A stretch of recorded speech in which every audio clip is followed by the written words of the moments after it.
Bizdən fərqli olaraq Danimarkalılar velosipeddən istifadəyə daha çox üstünlük verirlər. Hər qapıda bir maşın yox, bir neçə velosiped dayanır.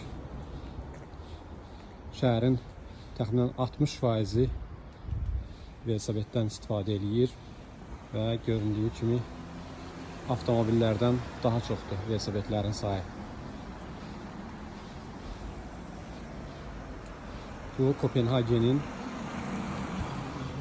ucqar məhəllələrindən əslində hələ biridir. Şəhərin mərkəzində onlara daha çox rast gəlmək mümkündür.